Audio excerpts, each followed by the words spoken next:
Hello दोस्तों, आप सभी का स्वागत है इस यूट्यूब चैनल पर। मेरा नाम है चंदन वर्मा और आज के इस वीडियो में हम लोग एक नए कॉन्सेप्ट को स्टार्ट करने वाले हैं जो कि है क्रोमोफोर्स एंड ऑक्सोक्रोम।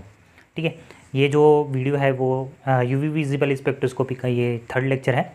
तो हालांकि काफ़ी दिन हो गए हैं वीडियो को अपलोड हुए, लेकिन मैं कोशिश करूंगा कि आगे जो भी वीडियो होगा वो कंटिन्यूसली आप सभी को प्रोवाइड होते जाए। ठीक है, इसका मैं एक टाइम टेबल भी दे दूंगा कि कौन कौन से दिन में कौन कौन सा टॉपिक अपलोड हो रहा है। और साथ ही मेरा ये प्लान है कि आप सभी लोग को फिजिकल केमिस्ट्री जो कि एमएससी सेकंड सेमेस्टर का है और इनऑर्गेनिक ऑर्गेनिक सभी जो यूनिट्स है उसको कवर करवा दूँ, है ना। सभी जो पेपर्स है उसको कवर करवा दूँ, ये मेरा टारगेट रहेगा। और आप सभी लोग का एमएससी सेकंड सेमेस्टर का, मैं छत्तीसगढ़ से हूँ, तो छत्तीसगढ़ में जो दुर्ग यूनिवर्सिटी में लगभग 1.5 महीने बचे हैं, तो 1.5 महीने के अंदर ना पूरा सिलेबस कंप्लीट कराने की कोशिश करूँगा। हालांकि पिछली बार नहीं हो पाया था, मैंने बोला था कुछ कारणों की वजह से, लेकिन इस बार मेरा पूरा जो कोशिश रहेगा पूरा जो सिलेबस है ना उसको कंप्लीट कराने का। हालांकि मैं ये वादा नहीं कर रहा हूँ कि मैं पूरा सिलेबस कंप्लीट करा दूंगा, बट मेरा ये वादा है कि मैं जितना मेरे से हो पाएगा ना मैक्सिमम से मैक्सिमम उसको पक्का से कराऊंगा। स्पेक्ट्रोस्कोपी तो पक्का से ही करवा दूंगा, है ना। और फिजिकल का भी हम लोग इसके बाद स्टार्ट करेंगे और फिर इनऑर्गेनिक रहेगा। और ऑर्गेनिक वाला पार्ट जो है ना एमएससी सेकंड सेमेस्टर में वो थोड़ा सा रिलेटिवली ईजी है, तो इस वजह से उसको हम लोग थोड़ा सा लास्ट की तरफ देखेंगे। जो ऑर्गेनिक केमिस्ट्री है ना उसको लास्ट में देखेंगे। अभी हम लोग का ये चल रहा है स्पेक्ट्रोस्कोपी, और बहुत सारे जो स्टूडेंट्स होते हैं ना उन लोग को स्पेक्ट्रोस्कोपी में ये दिक्कत रहता है कि इन लोग को समझ नहीं आता कि स्पेक्ट्रोस्कोपी है क्या। सो ना अगर हम लोग को किसी भी कंपाउंड को एनालाइज करना है तो उसके लिए ना हम लोग स्पेक्ट्रोस्कोपी टेक्निक का यूज़ करते हैं। और आप ना इस प्रकार से सोचा करिए कि कोई भी एक कंपाउंड है तो उसका मैं स्ट्रक्चर किस प्रकार से निकालूंगा, उसका मोलिकुलर वेट कैसे निकालूंगा, वो कौन सा ये है वाला हाइड्रोजन है तो इसको कैसे निकालूंगा, ऐसे करके ना। तो आप जब ऐसे थॉट प्रोसेस करोगे ना तो ये जो स्पेक्ट्रोस्कोपी वाला जो चैप्टर है एनालिटिकल केमिस्ट्री का, वो आप सभी लोग को अच्छे से फिर माइंड में घुसने है ना, घुसेगा। ठीक है, तो अब हम लोग बिना चलो हम लोग स्टार्ट करते हैं। आज का ये जो टॉपिक है वो क्रोमोफोर्स और ऑक्सोक्रोम, है ना। और दूसरा ये इंपॉर्टेंट इन्फॉर्मेशन मैं आप सभी लोग को दे रहा हूँ, थोड़ा सा वीडियो स्टार्ट होने से पहले थोड़ा सा इंट्रोडक्शन है, आप चाहो तो इसको भी कर सकते हो। मैं ना जितने भी जो टॉपिक्स मैं पढ़ा रहा हूँ उसका मैं नोट्स भी प्रोवाइड कर दूंगा आप सभी लोग को टेलीग्राम चैनल पे, या फिर एक व्हाट्सएप का ग्रुप में बनाऊंगा, वहाँ ना नोट्स भी है उसको अपलोड कर दूंगा। तो आप सभी लोग टेलीग्राम चैनल पे जाके जरूर से नोट्स को डाउनलोड कर लेना। ठीक है, इसका लिंक जो है मैं नीचे में दे रहूँगा, और साथ ही यहाँ कॉन्सेप्ट एक्सप्लेन करूँगा, आप सभी लोग वहाँ जाके नोट्स को डाउनलोड कर लेना और वहाँ से उसको कर लेना। ठीक है, तो क्रोमोफोर्स स्टार्ट करते हैं हम लोग। क्रोमोफोर्स क्या होता है? एनी कोवेलेंटली अनसैचुरेटेड ग्रुप, ये बहुत इंपॉर्टेंट है, कोवेलेंटली अनसैचुरेटेड ग्रुप। ठीक है, रिस्पॉन्सिबल फॉर इलेक्ट्रॉनिक एब्जॉर्प्शन, है ना। तो इलेक्ट्रॉनिक एब्जॉर्प्शन हमने ये पढ़ा है कौन कौन सा, सिग्मा टू सिग्मा स्टार, है ना, pi to pi star, non bonding to pi star और not bonding to sigma star. ये 4 प्रकार का हमने इलेक्ट्रॉनिक एब्जॉर्प्शन पढ़ा है। तो ऐसे कोवेलेंटली ग्रुप्स जो कि इलेक्ट्रॉनिक एब्जॉर्प्शन कर सकते हैं उनको हम लोग क्या बोलते हैं? क्रोमोफोर्स बोलते हैं। तो इसका अगर मैं एग्जांपल देना चाहूँ तो जैसे कि C डबल बॉन्ड C, तो ये क्या कोवेलेंटली अनसैचुरेटेड ग्रुप से क्या है? बिल्कुल है। इस वजह से ये क्या है, ये इलेक्ट्रॉनिक एब्जॉर्प्शन भी देगा। ठीक है, N डबल बॉन्ड O, ये नाइट्रो ग्रुप। ठीक है, तो ये भी क्या है? एक अनसैचुरेटेड ग्रुप है। ठीक है, और ये इलेक्ट्रॉनिक एब्जॉर्प्शन भी कर सकते हैं, तो ये भी क्या है? एक क्रोमोफोर्स है। वैसे ही आप लोग N डबल बॉन्ड N लिख सकते हो। इसको क्या बोलते हैं आप सभी लोग पता है? इसको बोलते हैं एजो ग्रुप, इसको बोलते हैं नाइट्रो ग्रुप्स। तो ये इस प्रकार के जो ग्रुप्स रहते हैं ना इसको हम लोग क्या बोलते हैं? क्रोमोफोर्स बोलते हैं। पहले के समय ना ऐसा समझा जाता था कि ऐसा फंक्शनल ग्रुप्स जो कि कलर के लिए रिस्पॉन्सिबल होते हैं उसको हम लोग क्रोमोफोर्स बोलते थे। ठीक है, कोई भी ऐसा फंक्शनल ग्रुप जो कि ना किसी भी कंपाउंड में कलर के लिए रिस्पॉन्सिबल होता है उसको हम लोग क्रोमोफोर्स बोलते थे।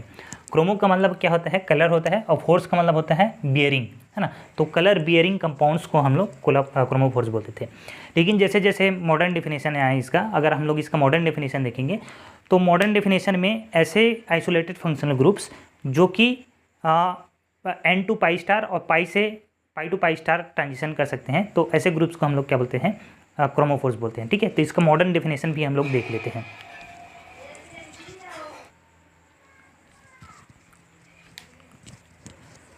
तो दोस्तों अगर इसका मॉडर्न डेफिनेशन देखें हम लोग किसका, हम लोग क्रोमोफोर्स का अगर मॉडर्न डेफिनेशन देखते हैं तो क्रोमोफोर्स क्या होते हैं? आइसोलेटेड फंक्शनल ग्रुप्स होते हैं, ठीक है, जो कि एग्जिबिट करते हैं कैरेक्टरिस्टिक्स अब्जॉर्प्शन इन यूवी रीजन। तो यूवी रीजन में ना एब्जॉर्प्शन होना चाहिए, तो ऐसे जो फंक्शनल ग्रुप्स होगा ना उसको हम लोग क्या बोलेंगे, क्रोमोफोर्स बोलेंगे। ऐसे ऑर्गेनिक कंपाउंड्स जिसमें N2 पाई स्टार और पाई टू पाई स्टार जो ट्रांजिशन होगा उसको हम लोग क्रोमोफोर्स के अंदर क्लासीफाई करते हैं।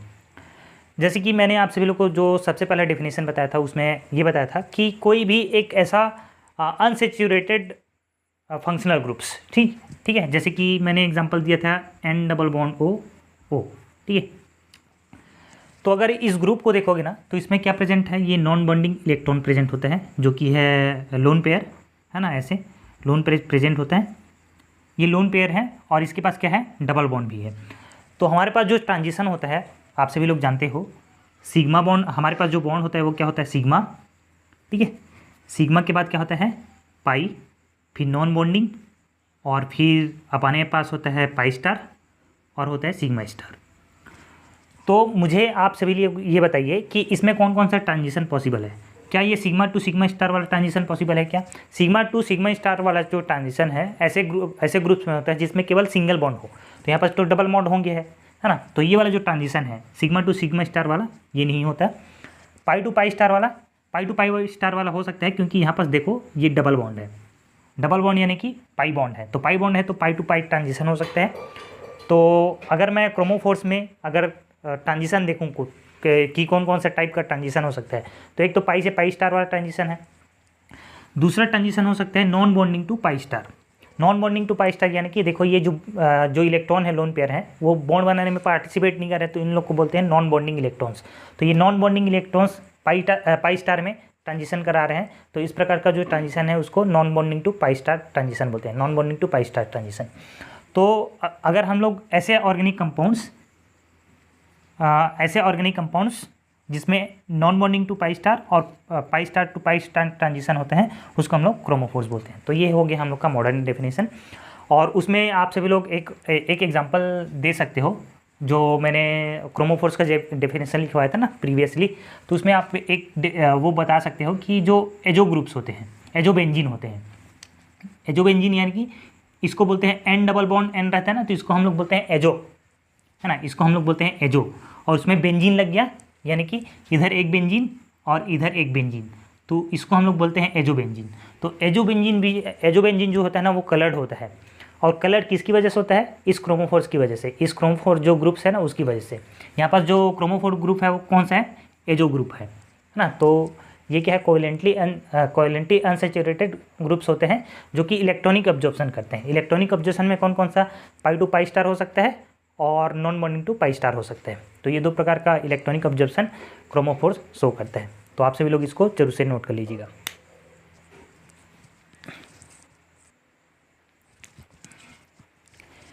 एक बहुत ही इंपॉर्टेंट पॉइंट जो कि मैं आप सभी लोग को बताना चाहता हूँ, जो कि मॉडर्न जो डेफिनेशन है और जो पुराना वाला जो डेफिनेशन है और उसमें डिस्टिंग्विश करता है, वो क्या है देखो, the absorption take place irrespective of fact that colour is produce और नॉट।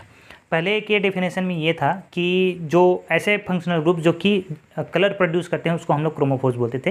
लेकिन अगर मॉडर्न डेफिनेशन में अगर आप लोग आओ तो ऐसे ग्रुप्स जो कि यूवी रीजन में अपना एब्जॉर्प्शन शो करते हैं उसको हम लोग क्रोमोफोर्स बोलते हैं, ठीक है, चाहे वो कलर प्रोड्यूस करे चाहे मत करे। जैसे कि फॉर एग्जांपल जो कार्बोनिल ग्रुप्स होते हैं ना वो कलर प्रोड्यूस नहीं करते, है ना, वो कलरलेस होते हैं, लेकिन वो एक इम्पोर्टेंट क्रोमोफोर्स है। इम्पोर्टेंट क्रोमोफोर्स क्यों है, क्योंकि वो इलेक्ट्रॉनिक एब्जॉर्प्शन शो करते हैं। जैसे कि कार्बोनिल कंपाउंड का जो फॉर्मूला होता है वो C डबल बॉन्ड O ऐसे होता है, ठीक है। तो ये क्या है, एक कार्बोनिल ग्रुप है C डबल बॉन्ड O, तो ये क्या है, कोवेलेंटली अनसैचुरेटेड ग्रुप्स है, ठीक है। ये कलर प्रोड्यूस नहीं करेगा, फिर भी ये एक इम्पोर्टेंट क्रोमोफोर्स है क्योंकि ये जो है ना इलेक्ट्रॉनिक एब्जॉर्प्शन शो करता है। इसमें कौन सा ट्रांजिशन होगा, इसमें ट्रांजिशन हो सकता है पाई टू पाई स्टार वाला ट्रांजिशन भी हो सकता है, और इसमें ट्रांजिशन हो सकता है non bonding to pi star वाला ट्रांजिशन हो सकता है। तो इस वजह से ये क्या है, एक इंपॉर्टेंट क्रोमोफोर्स है, ठीक है, ठीक है। आप सभी लोग इसको नोट कर सकते हो।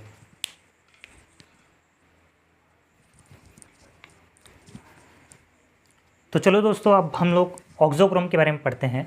ऑक्सोक्रोम क्या होते हैं, ये सैचुरेटेड ग्रुप्स होते हैं, हमने क्रोमोफोर्स में देखा था कि क्रोमोफोर्स जो है अनसैचुरेटेड ग्रुप्स होता है जिसमें डबल बॉन्ड प्रेजेंट होता है, लेकिन ऑक्सोक्रोम क्या होता है, सैचुरेटेड ग्रुप्स होता है जिसके पास क्या हो, नॉन बॉन्डिंग इलेक्ट्रॉन हो, है ना, which when attach to chromophores alter both wavelength as well as the intensity of absorption.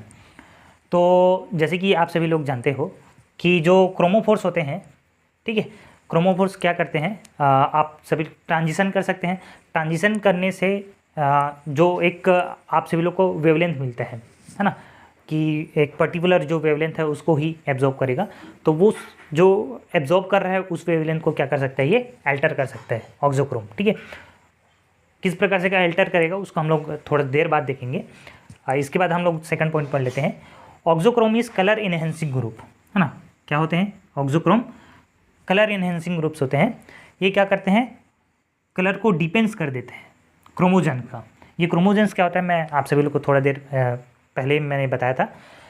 Chromophores क्या होता है, जैसे कि ये एन डबल बॉन्ड एन है ना, और ये क्या है हम लोग का एजोबेंजीन है। एजोबेंजीन में ये वाला जो ग्रुप है इसको हम लोग तो क्रोमोफोर्स बोलते हैं, और इस पूरे जो ग्रुप्स है ना जिसमें क्रोमोफोर्स कंटेन कर रहा है इसको हम लोग बोलते हैं क्रोमोजन।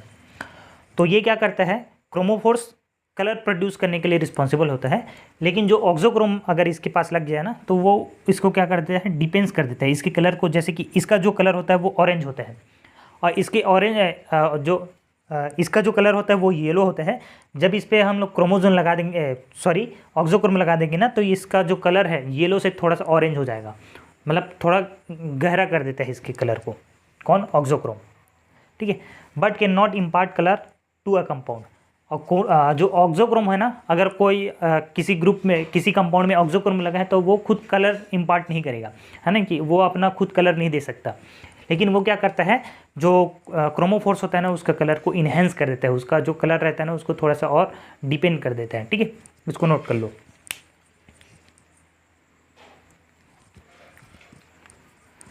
तो दोस्तों देखो, ये ऑक्सोक्रोम का एग्जांपल है, जैसे कि NH2 हो गया, OH हो गया, OR हो गया, Cl हो गया, Br हो गया, NR2 हो गया, ये सभी क्या है, ऑक्सोक्रोम के एग्जांपल हैं। ये सैचुरेटेड ग्रुप्स होते हैं जिसमें कोई डबल बॉन्ड प्रेजेंट नहीं है, और साथ ही इसके पास ना ये लोन पेयर प्रेजेंट होता है, ऐसे करके, है ना, ये ऑक्सीजन है तो इसके पास लोन पेयर है, ऑक्सीजन है तो लोन पेयर होते हैं। तो ये क्या है, ऑक्सोक्रोम है। ये क्या करते हैं, किसी भी जो क्रोमोफोर्स होता है ना उसका कलर को इन्हेंस कर देता है। फॉर एग्जांपल जैसे कि देखो, जैसे कि ये कंपाउंड है हमारे पास, यहाँ पास अगर मैं NO2 लगा है, ठीक है, इसका जो कलर होता है वो येलो होता है। अब मैं क्या कर रहा हूँ, इसी ग्रुप में, इसी कंपाउंड में इधर NO2 ग्रुप लगा हुआ है और इधर मैं NH2 ग्रुप लगा दूँ, तो ये क्या है हम लोग का, ये है हम लोग का क्रोमोफोर्स, क्योंकि ये कोवेलेंटली अनसैचुरेटेड ग्रुप से N डबल बॉन्ड O और ये सिंगल बॉन्ड O, तो ये क्या है, अनसैचुरेटेड ग्रुप से, तो इसको हम लोग क्या बोलेंगे, इसको हम लोग बोलेंगे क्रोमोफोर्स इस वजह से क्योंकि ये जो कंपाउंड है इसको क्या कर रहा है, कलर प्रोवाइड कर रहा है, और इसमें क्या होगा, N टू पाई स्टार और pi to pi star transition possible है क्योंकि इस अनसैचुरेशन की वजह से, ठीक है, इस डबल बॉन्ड की वजह से। तो ये क्या है हम लोग का क्रोमोफोर्स है, ठीक है। इस क्रोमोफोर्स में अब देखो ये लग गया ऑक्सोक्रोम, है ना, ऑक्सोक्रोम का एग्जांपल क्या है, NH2 है ना, तो ये क्या है हम लोग का ऑक्सोक्रोम है, और ये क्या है हम लोग का क्रोमोफोर्स। ये वाला जो कंपाउंड है ना इसका कलर क्या है, येलो है, और ये वाला जो कंपाउंड है ना इसका जो कलर है वो ऑरेंज है।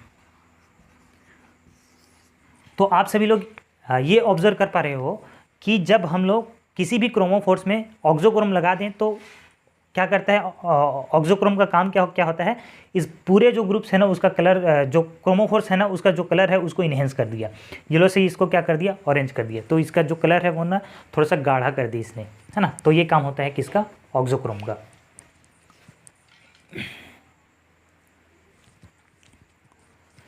सो फंक्शन ऑफ क्रोमोसोम्स में, फंक्शन ऑफ ऑक्सोक्रोम में सबसे पहला हम लोग फंक्शन देखते हैं, to enhance the colour of the chromogen, ठीक है।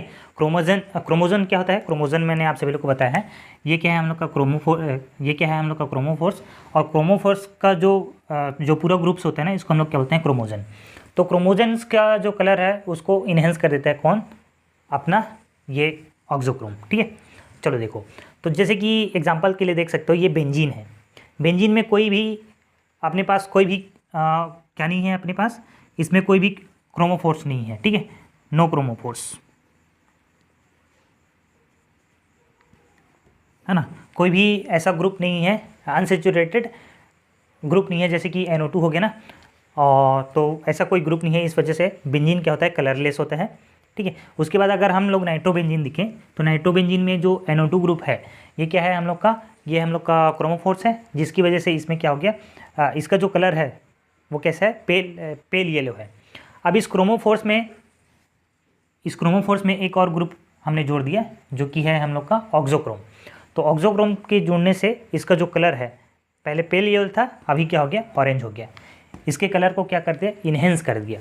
तो ये फंक्शन होता है ऑक्सोक्रोम का, ये पहला फंक्शन है। दूसरा फंक्शन में भी आपको बताता हूँ, चलो। सो इसका हम लोग नेक्स्ट फंक्शन देखते हैं। नेक्स्ट फंक्शन है to provide fixing property to the chromogen. तो ये क्या है, हम लोग का क्रोमोजन है। क्रोमोजन को क्या करता है, वो फिक्सिंग प्रॉपर्टी देता है, कौन, ऑक्सोक्रोम। तो सबसे पहले अगर देखोगे तो इसमें मैंने 3 एग्जाम्पल लिखा है, ये पहला एग्जाम्पल, दूसरा एग्जाम्पल और थर्ड एग्जाम्पल। पहला एग्जाम्पल में जो इसका ये जो पूरे स्ट्रक्चर है ये है एजोबेंजीन। इस एजोबेंजीन में हमारे पास केवल क्रोमोफोर्स है, इसमें कोई ऑक्सोक्रोम नहीं है, ठीक है। सेकंड एग्जाम्पल में देखो तो इसमें हम लोग का ये क्रोमोफोर्स है और साथ ही ये ऑक्सोक्रोम भी है, इसमें भी क्रोमोफोर्स है और ये ऑक्सोक्रोम है।